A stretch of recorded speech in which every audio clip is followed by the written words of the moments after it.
Você sabe o que significa o Design Thinking? Você já ouviu falar dessa metodologia? Como utilizá-la? Na aula de hoje vamos aprender tudo isso. Primeiro, vamos entender o que é essa metodologia. Segundo Tim Brown nada mais é do que a pessoa considerada aí como o pai do Design Thinking. E ele é o presidente da IDEO. Ele diz que é uma abordagem centrada no ser humano e totalmente colaborativa para resolver problemas complexos por meio de uma mentalidade projetada. Don Norman, ele já fala que é o processo através do qual, após definir claramente qual o problema a ser atacado, os designers se reúnem para explorar a maior gama de soluções possíveis, para só então convergir na direção das mais importantes e viáveis. Em outras palavras, é uma maneira, uma forma de se pensar. É um modelo mental que ajuda a visualizar os problemas, ajuda também a solucionar problemas através de geração de novas ideias.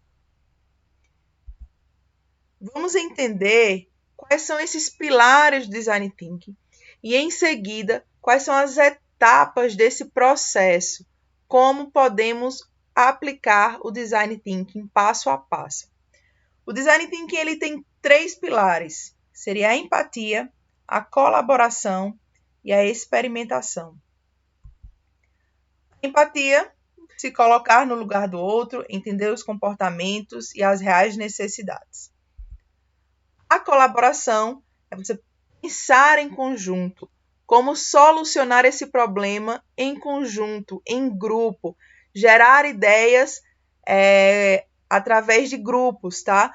Por isso que na fase de geração de ideias, é importante você dar preferência a grupo de profissionais de diferentes áreas, porque, consequentemente, melhores ideias serão geradas.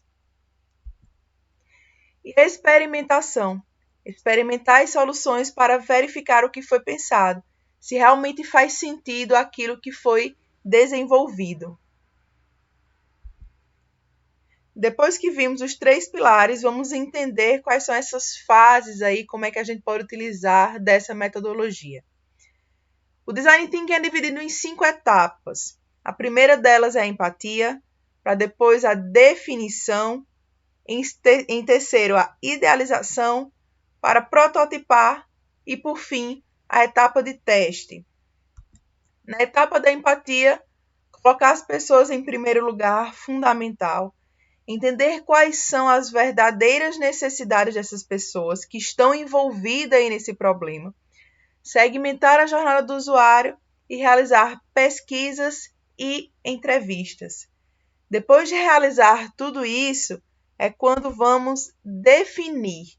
Vamos sintetizar as informações e necessidades e percepções coletadas na fase anterior, para delimitar o que precisa ser resolvido ou criado. Nessa fase, criaremos nossa persona para facilitar todo o processo. Depois que definimos o problema, é a fase de idealização. Vamos encontrar uma solução. Nessa etapa, podemos realizar um brainstorming ou debates. Existem outras ferramentas também que eu vou apresentar para vocês de geração de ideias, mas a mais comum é o brainstorming. E o que é que seria exatamente esse brainstorm? Se a gente for traduzir ao pé da letra, brainstorm seria chuva de ideias, né? E o que é de fato o brainstorm?